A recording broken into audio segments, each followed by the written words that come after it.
थुंग थुंग कंधे पर बोरा लटकाए दिन भर गलियों में भटकता रहता। इधर उधर पड़ी प्लास्टिक की बोतलें और पुरानी चीजें उठाता रहता। फिर शाम को उन्हें बेचकर 2 वक्त की रोटी कमाता। थुंग थुंग अपनी बीवी और बच्चे के साथ एक टूटी हुई झोपड़ी में रहता था।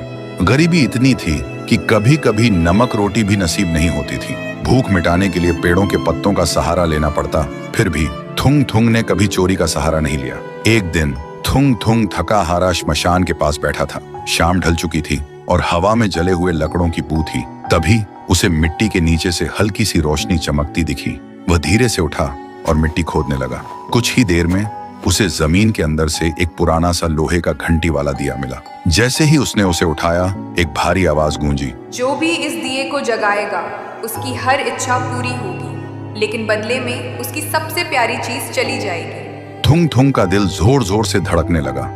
वह मन ही मन सोचने लगा, सबसे प्यारी चीज मतलब क्या?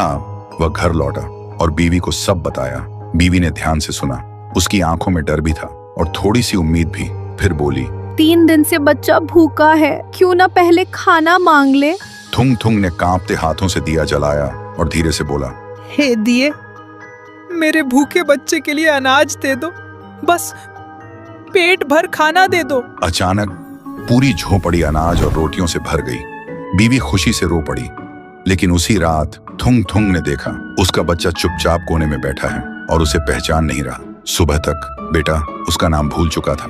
थुंग थुंग टूट गया, लेकिन घर में अनाज था और भूख खत्म हो चुकी थी। उसने खुद को समझाया, बाद में बच्चे का इलाज करवा लूंगा।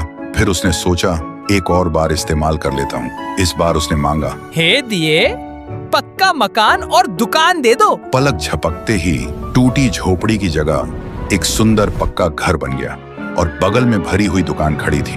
थुंग थुंग खुशी से बीवी के पास दौड़ा, लेकिन उसने देखा उसकी बीवी पत्थर की मूर्ति बन चुकी थी। थुंग थुंग चीखता रहा, रोता रहा और कोने में रखा वह दिया हंसता रहा, क्योंकि शर्त वही थी, हर बार सबसे प्यारी चीज खोना। अब थुंग थुंग के पास बड़ा घर था, पर वह पूरी तरह अकेला पड़ गया था। वह रोते हुए पत्थर बनी बीवी को गले लगाकर बोला, मुझे ये अमीरी जिंदगी नहीं चाहिए। मेरी बीवी और बच्चे को पहले जैसा कर दे, भले ही हम भूखे रहे। दिए की हंसी अचानक रुक गई। एक तेज रोशनी हुई। जब रोशनी हटी, न पक्का घर था न अनाज का ढेर। फिर वही पुरानी टूटी हुई झोपड़ी थी, लेकिन सामने उसका बच्चा खेल रहा था और बीवी मुस्कुरा रही थी। थुंग थुंग ने सुकून की सांस ली और उस मनहूस दिए को वापस श्मशान ले जाकर मिट्टी में हमेशा हमेशा के लिए दफना दिया।